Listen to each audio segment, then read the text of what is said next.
Vamos seguindo aqui com o nosso roteiro, porque a Comissão de Constituição e Justiça do Senado sabatina, nesse momento, o desembargador federal Cássio Nunes Marques, indicado pelo presidente da República, Jair Bolsonaro, para a vaga do ministro Celso de Mello no Supremo Tribunal Federal.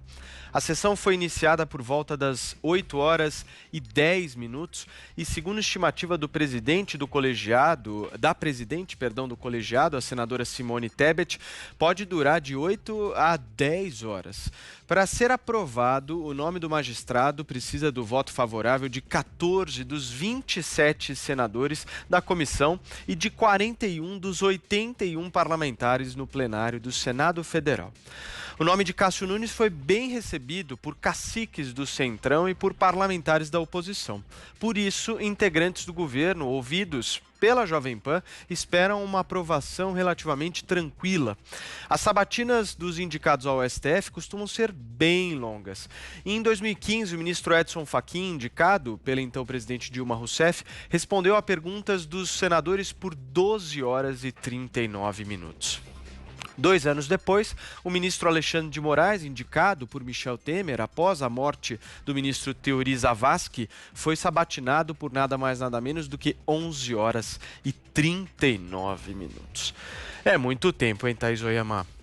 Mas esse aí parece que vai ser mais breve, né? Eles estão loucos para acabar logo e já mandar para o plenário hoje mesmo. E até porque, até onde se vê, o desempenho, a performance do futuro ministro não chegou a impressionar ninguém. Pelo menos não chegou a impressionar nem pela desenvoltura, nem pela articulação. Não é o forte do futuro ministro, embora talvez ele tenha aí, nessa primeira exposição, ter ficado um pouco nervoso e inseguro, o que é compreensível.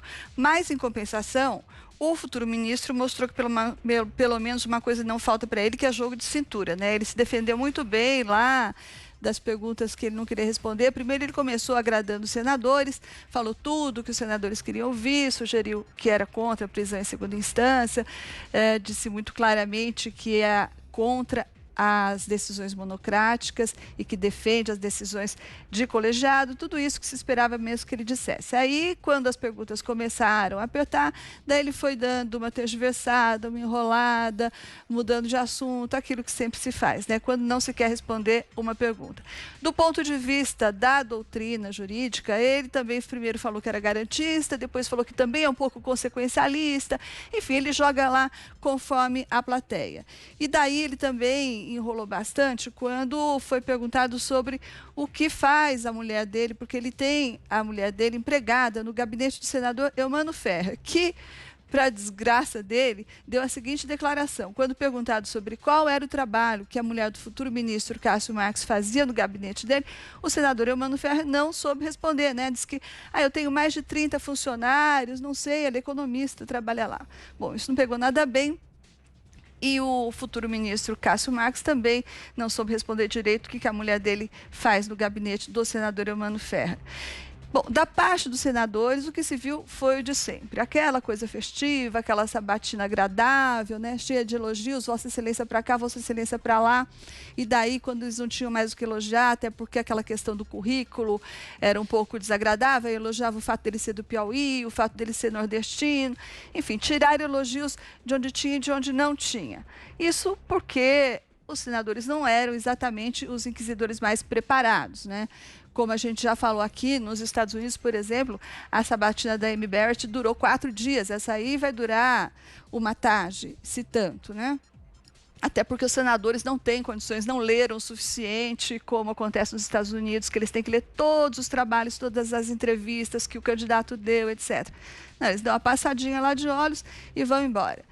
Então, para efeito de fazer as pessoas, a audiência, nós todos conhecermos o que pensa o futuro ministro, para isso a sabatina não valeu de muita coisa. E é uma pena, porque se o Cássio Marques tiver saúde, tiver energia, ele vai ficar nada menos do que 3 décadas aí no Supremo Federal. Então, seria muito bom se a gente tivesse tido a oportunidade de conhecer melhor o que pensa ele, né? Esse homem aí que teve como padrinhos da nomeação dele o ministro Gilmar Mendes, o ministro Dias Toffoli, parlamentares do Centrão e alguns petistas que os bolsonaristas não gostam. Mas mesmo os bolsonaristas, eles já engoliram o nome do Cássio Marques, pararam de espernear, como a gente havia previsto aqui, né? Como eles param de espernear, como eles já engoliram tantas outras coisas que o presidente Bolsonaro fez. Você, Josias. A sabatina do Cássio Marques no Senado ela é longa e inútil. Eu assisti a um pedaço dessa coreografia, há muito mais elogios do que questionamentos dos senadores. Todos sabem que a aprovação do nome do indicado pelo presidente Bolsonaro para o Supremo já é um jogo jogado. O que é inquietante é a sólida percepção de que o escolhido do presidente chega à Suprema Corte não por seus conhecimentos jurídicos ou pela reputação que ele exibe, mas porque se revelou um representante suprapartidário dos interesses de políticos que frequentam a conjuntura com a corda no pescoço. O senador Alessandro Vieira levou para a sabatina um relatório alternativo.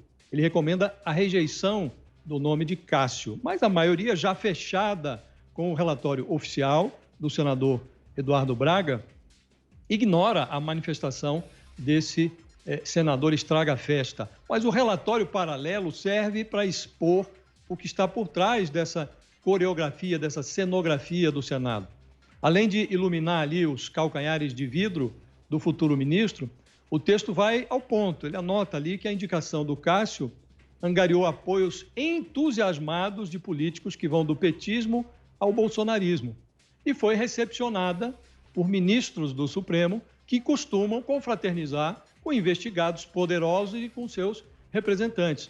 Juntaram-se no apoio ao Cássio Marques o Flávio Bolsonaro e o Fernando Collor, o Davi Alcolumbre e o Renan Calheiros, o PT do Lula e o PDT do Ciro Gomes. Avalizaram a escolha o Gilmar Mendes e o Dias Toffoli. Quer dizer, à primeira vista, alguns desses personagens parecem conflitantes, mas todos têm uma área de interesse comum, que é o incômodo com o lavajatismo. Todos desejam conter a responsabilização de políticos dos partidos mais variados que estão encrencados em questões antirrepublicanas. Não é a primeira vez que um presidente da República envia para o Supremo um personagem desconectado do interesse nacional. Mas o Bolsonaro tinha acenado com a hipótese de fazer algo diferente. E forneceu mais do mesmo. Conseguiu, aliás, piorar o que já não é bom.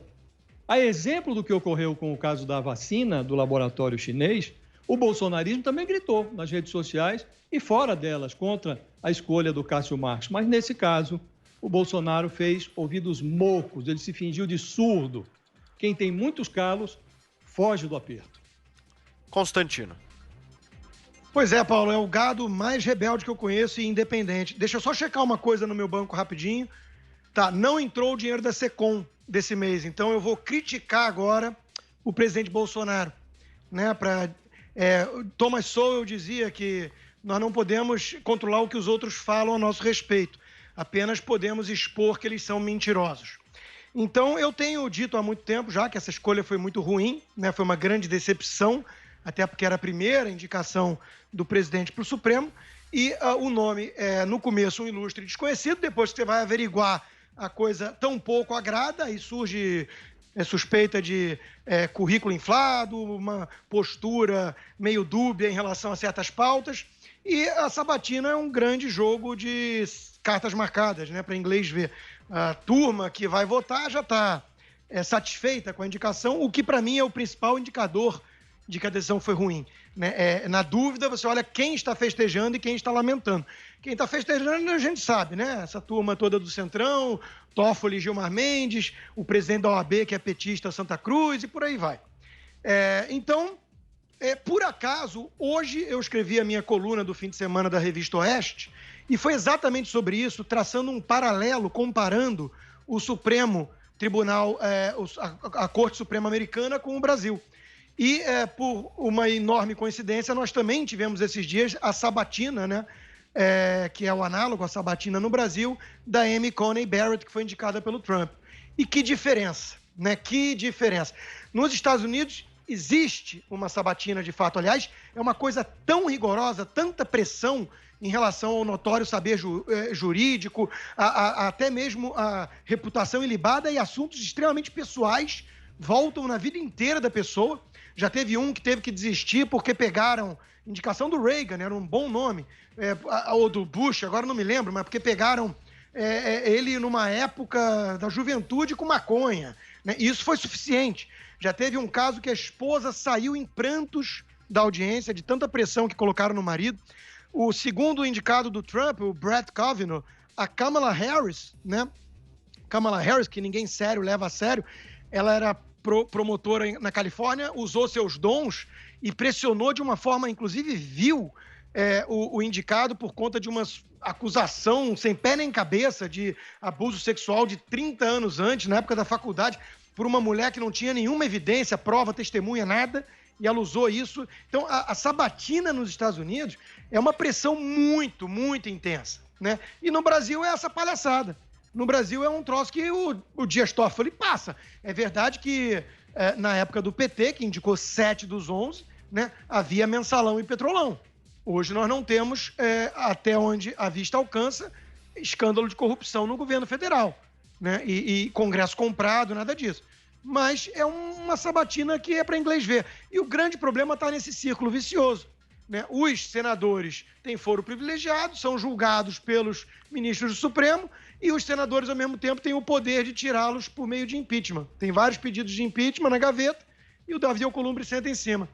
Então, interessa a todos eles esse jogo, né? Então, infelizmente, o Brasil tem muito ainda a melhorar em termos institucionais para avançar, para chegar perto da realidade americana, né? Agora, como eu vi alguém comentando hoje também, achei engraçado, mas é aquela triste realidade que a gente ri para não chorar no Brasil, né?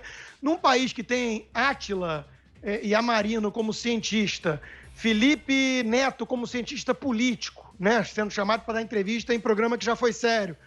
Aí pode ter Cássio Nunes no Supremo mesmo, né? E Toffoli e companhia. É o Brasil que tem.